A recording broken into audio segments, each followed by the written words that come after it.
بسم اللہ الرحمن الرحیم۔ آقا مولا علی علیہ السلام کی وصیت۔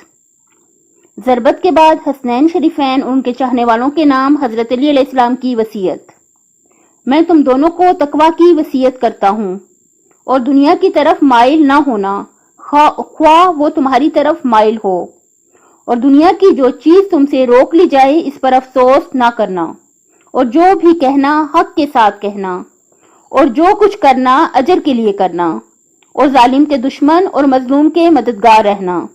میں تم دونوں کو، اپنی دوسری اولادوں کو، اپنے کنبے کے افراد کو اور جن لوگوں تک میری یہ تحریر پہنچے ان سب کو وصیت کرتا ہوں کہ اللہ کا تقوی اختیار کرنا اور اپنے امور کو منظم رکھنا اور باہمی تعلقات کو سلجھائے رکھنا، کیونکہ میں نے تمہارے نانا رسول اللہ صلی اللہ علیہ وآلہ وسلم کو فرماتے سنا ہے کہ آپس کی کشیدگیوں کو مٹانا عام نماز روزے سے افضل ہے۔ دیکھو، یتیموں کے بارے میں اللہ سے ڈرتے رہنا، ان پر فاقے کی نوبت نہ آئے اور تمہارے ہوتے ہوئے وہ برباد نہ ہوں۔ دیکھو، اپنے ہمسایوں کے بارے میں خدا سے ڈرتے رہنا، کیونکہ ان کے بارے میں تمہارے نبی صلی اللہ علیہ وآلہ وسلم نے برابر ہدایت کی ہے۔ آپ صلی اللہ علیہ وآلہ وسلم ان کے بارے میں اس قدر تاکید فرماتے تھے کہ ہمیں یہ گمان ہونے لگا تھا کہ آپ انہیں بھی ورثہ دلائیں گے۔ اور قرآن کے بارے میں اللہ سے ڈرتے رہنا، کہیں ایسا نہ ہو کہ دوسرے اس پر عمل کرنے میں تم پر سبقت لے جائیں۔ نماز کے بارے میں اللہ سے ڈرنا، کیونکہ وہ تمہارے دین کا ستون ہے۔ اور اپنے رب کے گھر کے بارے میں خدا سے ڈرتے رہنا، جیتے جی اسے خالی نہ چھوڑنا، کیونکہ اگر یہ خالی چھوڑ دیا گیا تو پھر عذاب سے مہلت نہ پاؤ گے۔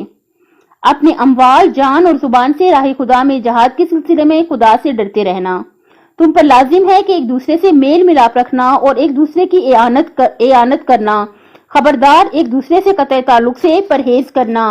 دیکھو، امر بالمعروف اور نہی عن المنکر کو ترک نہ کرنا، ورنہ بد کردار تم پر مسلط ہو جائیں گے اور پھر اگر تم دعا مانگو گے تو وہ قبول نہ ہوگی۔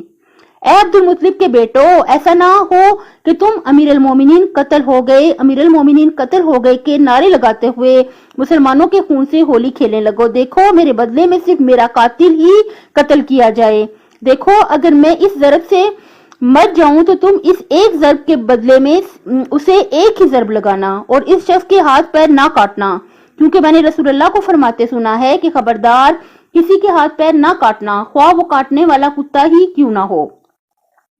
اللہ پاک سے بھیک مانگ کے التجا کرتے ہیں کہ ہمیں اس وصیت کو بار بار سننے اور اس پر عمل کرنے کی توفیق عطا فرمائے۔ ہم اس کو بار بار سنیں اور اس کو تازہ رکھیں اپنے ذہنوں میں، روز ایک بار ضرور سن لیا کریں، بار بار سنیں اور اس پر عمل کریں اور اللہ تعالیٰ سے بھیک مانگ کے التجا کریں کہ اللہ پاک ہم نے جتنی بھی نیکیاں کی ہیں یا آئندہ بھی کریں گے تو قبولیت کا ذمہ لے۔ اللہ پاک نیک اعمال کرنے کی توفیق عطا فرما اور قبولیت کا ذمہ لے۔ ہم اپنے تمام نیک اعمال قبر قیامت تک اپنے ساتھ لے جائیں، اور جتنی بھی غلطیاں ہماری زندگیوں میں خطائیں ہیں وہ اللہ تعالیٰ بحق محمد و آل محمد معاف فرما دے۔